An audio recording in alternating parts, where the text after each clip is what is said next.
foofu rek laa yem ñu ñëw ci àllikale gi parce que on est un peu en retard sama gars yi vidéo bi dafa am parce que dafa am ci suñu liggéey ñun on a été reporter pendant des années ca Walfadjri ci suñu liggéey parfois nit dina la jox information muy sa exclusivité yow journaliste yi déglu leen ma bu baax muy sa exclusivité yow tey lu mel noonu tey bu amoon man damay journaliste bi mu wax la mu gis mu am nag aussi yenn mbir yoo xam ne nit wala ay groupe de personnes dañ koy togg ba mu ñor te dafay gën a am en général dans le milieu des affaires ou dans le milieu politique dañuy togg mbir mi ba mu ñor ñu xool ban journaliste dañ koy jox mu siiwal ko cas bi vidéo bi noonu la demee dinaa leen wax fan lañ ko toggee duma leen jox nag ay tur mais dinaa leen wax fan lañ ko toggee jox leen ay tegtal parce que normalement boo defee sa benn article wala papier wala reportage boo cité ay tur ku mel ni Adji Sarr wala nga cité activiste ba ngay wax parce que après ci suuf am na ñoo xam ne buñ ko laajee danaan Gabrielle Kane photom naan féew partout ci toile bi te activiste rek la wax boo tuddee activiste ba ña nga ca tudd xanaa au moins Maître El Hadji Diouf xanaa au moins war nga ko woo pour recoupement wala au moins sax nga am droit de réponse ci suñu liggéey ñun liggéey bu jaar yoon boo amee information boo joxee information balaa nga koy joxe les principaux concernés ñi nga cité war nga leen au moins droit de réponse ça n'a pas été fait pourquoi parce que dañoo togg jox ko ok gars yi ma xamal leen ne man mii di wax ak yéen mosuma Adji Sarr wax ak moom ça m'intéresse pas là maintenant su ñëw sama live damay kontaan waaye nekkul extraordinaire ci man ba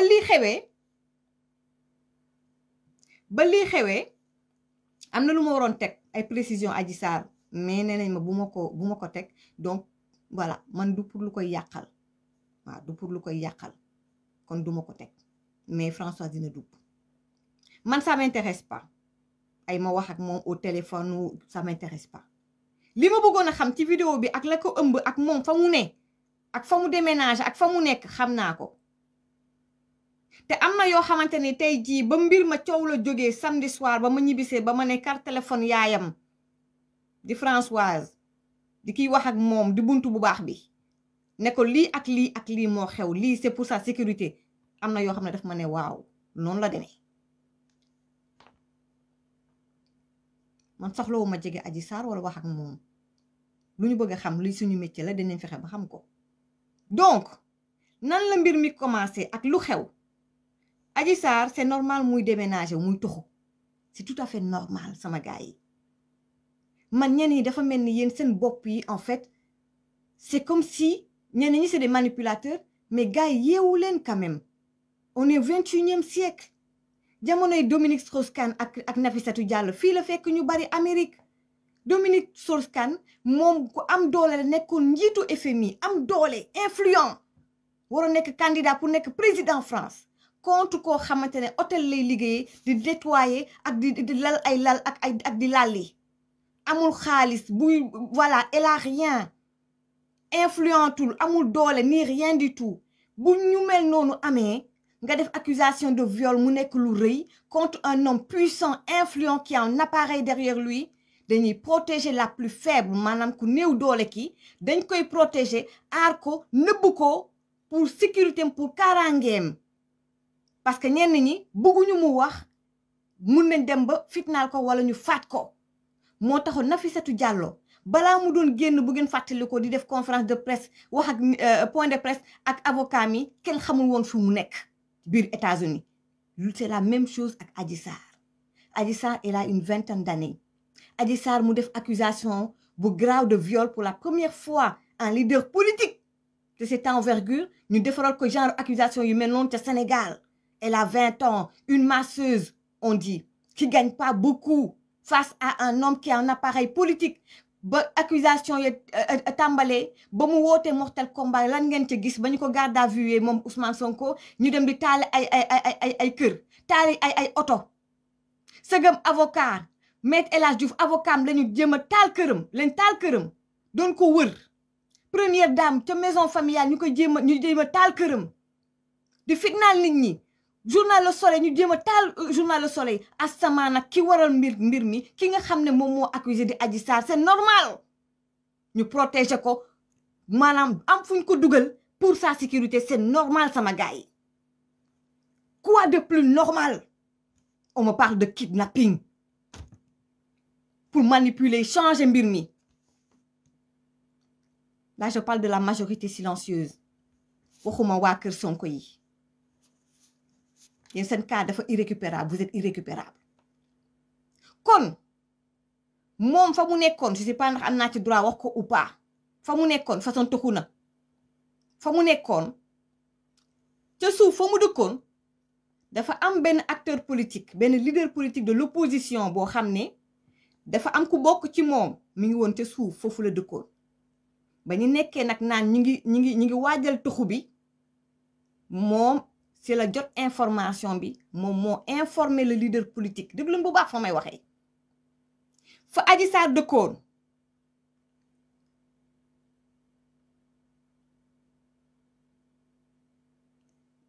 may leen ma tuuti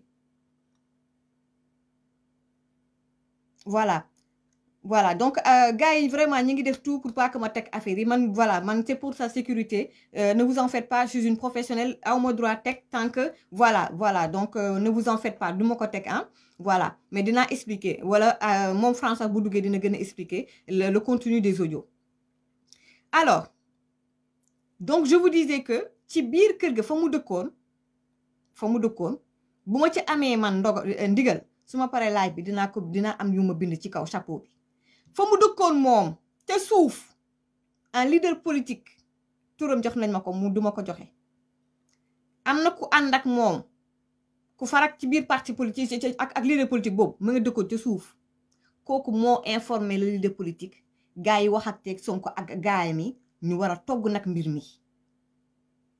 mi fan lañ ko toggee information boobu dinaa ñëw na ci tuxu bi lan moo ko waral c'est tout à fait normal c'est pas une information moom Adji Sarr ci boppam boo fekkee ne am nga fi nga dëkk dooy génn d'accord mais léeg-léeg xanaa di nga dem gis sa avocat wala am na yoo xam ne mënul ñàkk bu demee buy soupçonné nit ñaa ngi ko commencé di ko xàmmee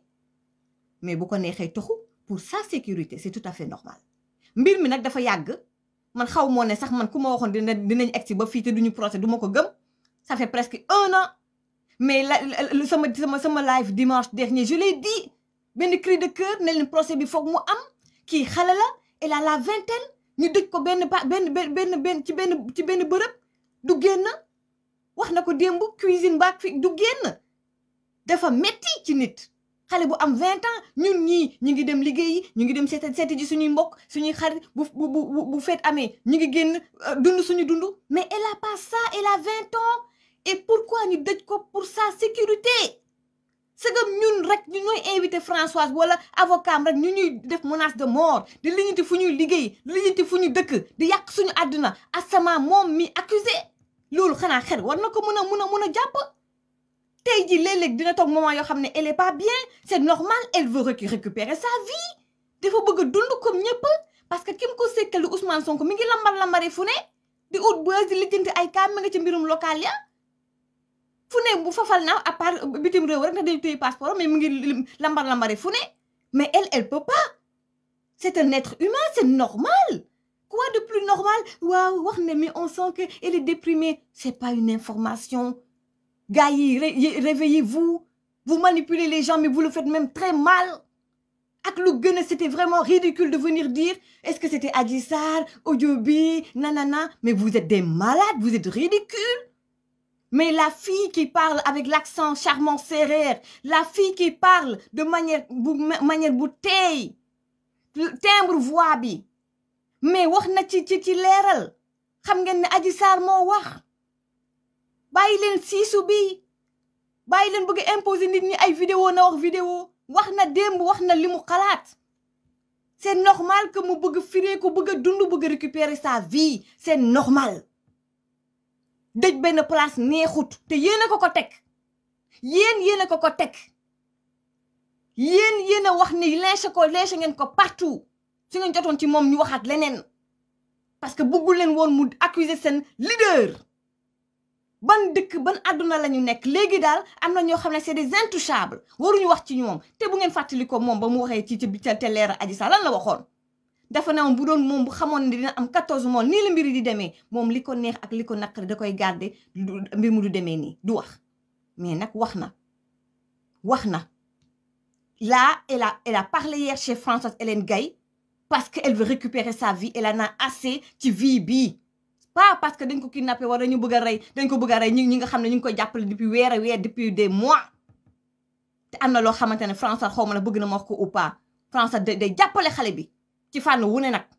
ak Maître El Hadji Diouf kon ma continuer immeuble boobu mu nekkoon kooku moo oo acteur politique ba leader politique ba jege Sonko yëg ko te ña nekkoon di togg mbir ma ca bureau ba am na ci koo xamante ne bokk na ca Jotna Média du ma wax sa tur xam nga sa bopp Jotna Média xam nga sa Jotna TV boobu ma ko seetaan parce que chaque jour même chose Sonko il est beau il est gentil bokk na ci Jotna Média ba fan ngeen defee réunion ba j'ai pris des notes Sacré-Cœur ca wutu jumaa ja bureau ba ngeen ko defee c'était au premier étage bureau kan la xam nañ bureau kan la du ma wax turam Sacré-Cœur te wutu jumaa ja ca premier étage fa ngeen toggee mbir ma fa ngeen defee seen réunion ca biir réunion bi bokk na ca un gars de Jotna Média seen Jotna Média Jotna TV boobu ma nga ca woon foofu ngeen toggee mbir mi au début c'était pas le gars la Touré la ngeen waroon jox mbir mi déedéet am na beneen journaliste seen xarit ma da ngeen a bëri nag ay xaritu journaliste ay chroniqueurs soi-disant pseudo chroniqueur am na ki ngeen ko bëggoon a jox kooku ngeen ko bëggoon a jox waa Sénégal ñu bari dañ jàpp ne il est trop Pastef il est trop Sonko moo tax ñu jox ko góor gi Touré moo tax ma ne leen bu ñu toggee lépp jox la doo nekk naan maa ngi jéem a oo Adji Sarr wala maa ngi jéem a oo diw wala maa ngi jéem a oo Maître El Hadji Diouf pour am droit de réponse de dañoo togg jox la da ngay yàbbi da ngay wax da ngay xelli noonu la demee Adji Sarr nag ci boppam waa kër Sonko yi am nañu ko ci woo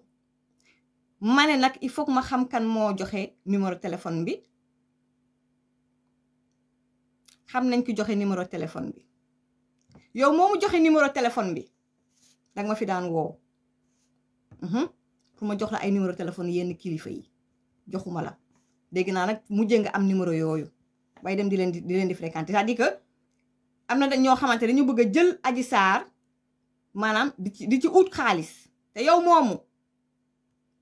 dangaa bëgg a tukki ku bëgg xaalis nga nag waaw bëgg aussi tukki damay États-Unis ñoom seen génn Sénégal defal attention arrêtel plutôt arrêtel parce que man jox nañ ma sa tur du ma ko joxe xam naa yow yaay kan donc ñeneen aussi xam nañ ne yow la arrêtel ma ne nga arrêté Adji Sarr sax nag numéro bi dafay daal di changer numéro ci boppam toxu na nekkul Adji Sarr nekkul Mermoz là j'essaie pas de convaincre qui que ce soit yéen ñi di waa kër Sonko yi